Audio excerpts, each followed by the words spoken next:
Je suis ravie de vous retrouver aujourd'hui. Donc on fait un interview dans l'espace de coworking, le Mad Lab, qui se situe dans le 6e arrondissement à Paris.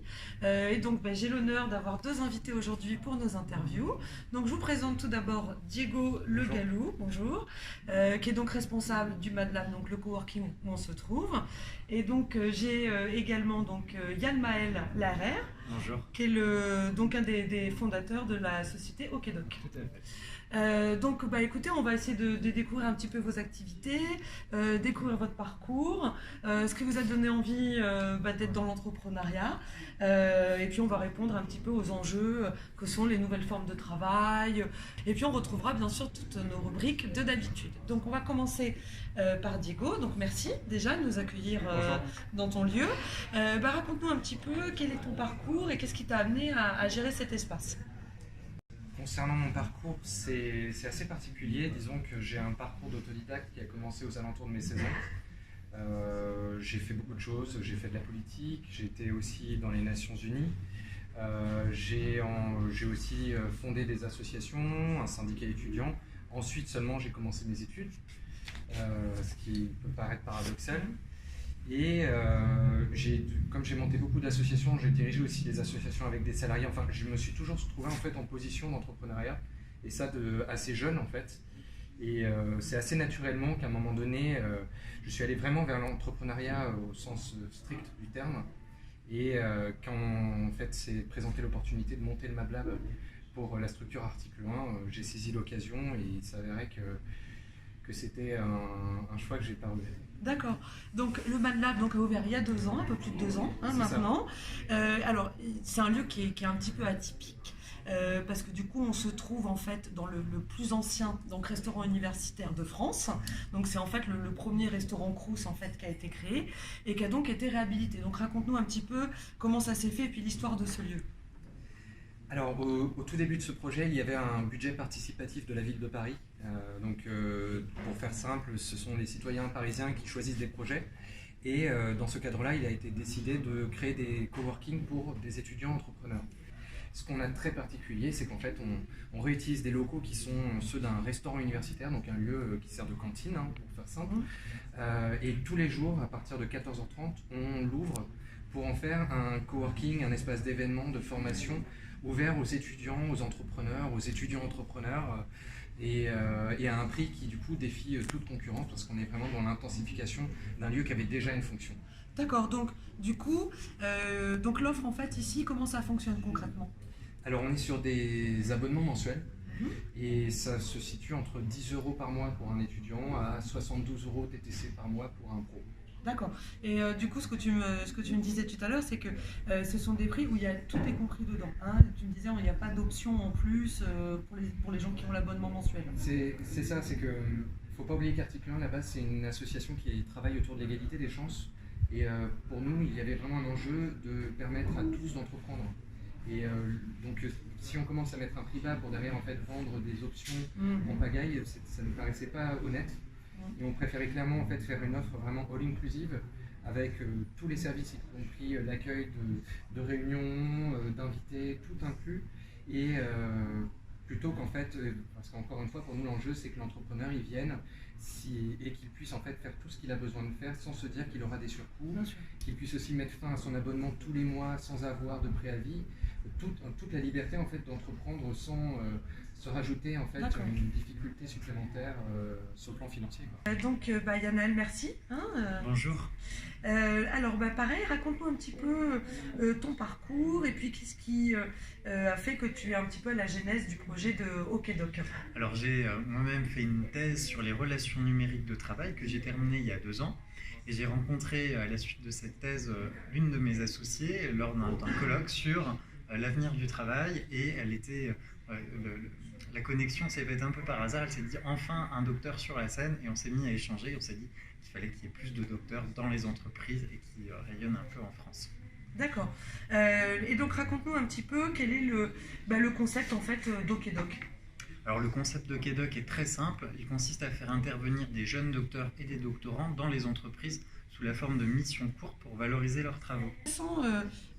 Chez OK Docteur, c'est vraiment la pluridisciplinarité en fait, des experts de haut niveau qui peuvent être en, fait, en collaboration avec les entreprises. Donc, disons-nous un peu plus sur ça. Mais ça représente la richesse de toutes les disciplines de l'université française. Aujourd'hui, on a autant besoin pour innover de docteurs en marketing, de docteurs en droit que d'ingénieurs.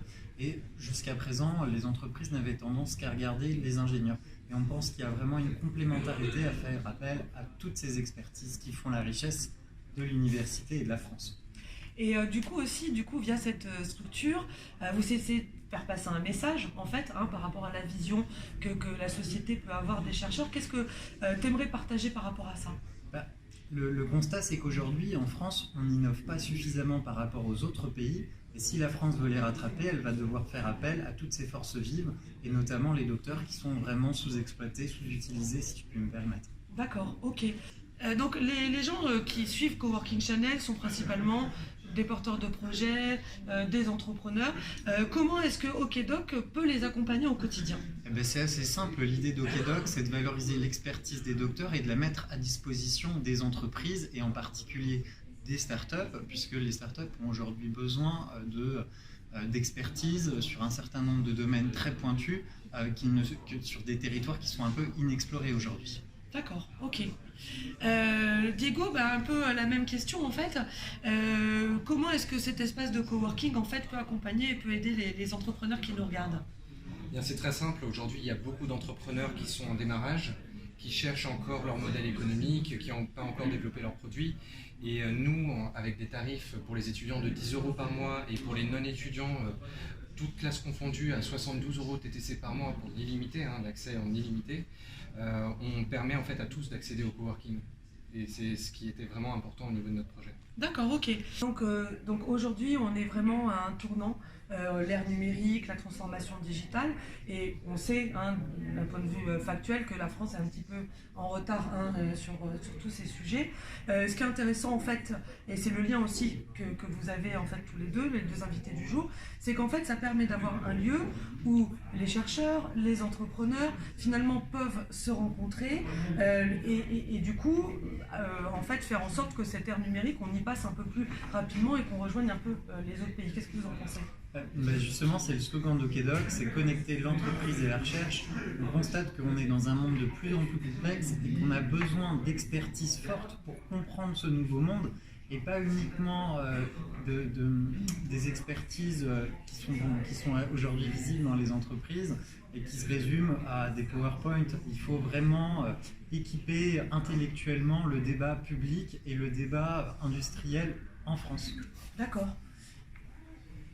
Pour ma part, ce qui me touche beaucoup dans le projet du MabLab et ce qui fait que je pense que c'est un projet très pertinent, c'est le fait qu'aujourd'hui, il y a beaucoup de gens qui veulent entreprendre mais qui n'en ont pas les moyens, qui n'ont pas même la possibilité de tester leur projet, quitte à échouer. Et je pense qu'il y a beaucoup d'échecs encore aujourd'hui dans l'entrepreneuriat. Et donner les moyens aux gens de se rencontrer, de se croiser, d'avoir un espace qui reste abordable, mais malgré tout central dans Paris, c'est quelque chose en fait qui rend possible des initiatives qui aujourd'hui, j'en ai vu un certain nombre, sont des success stories et des success stories du MabLab. Alors, comme vous le savez, le Coworking Channel, c'est la chaîne collaborative des entrepreneurs. Vous avez clairement en commun l'économie collaborative. Qu'est-ce que vous pouvez nous dire par rapport à ça?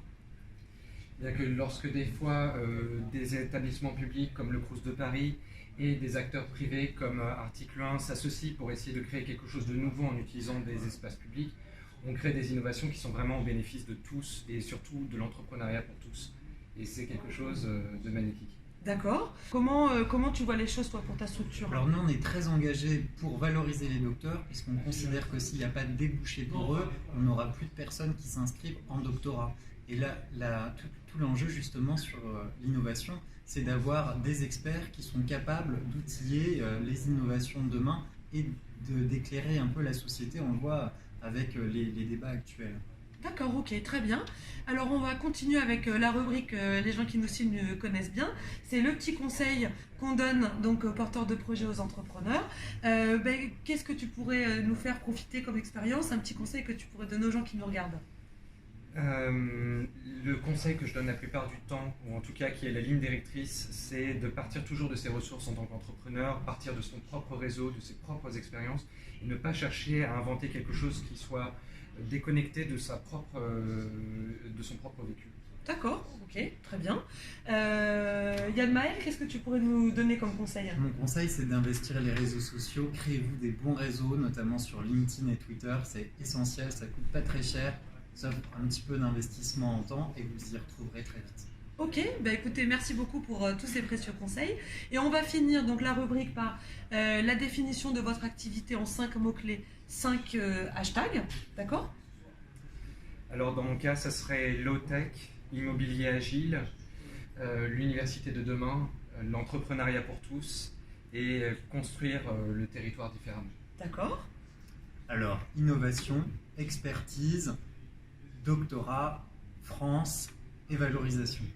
Ok, ben c'est parfait. Donc on va terminer, pour les gens qui nous regardent, on va donner les coordonnées en fait de votre site internet pour que les gens puissent avoir plus d'informations. Alors c'est okdoc.fr. Très bien. mablab.fr.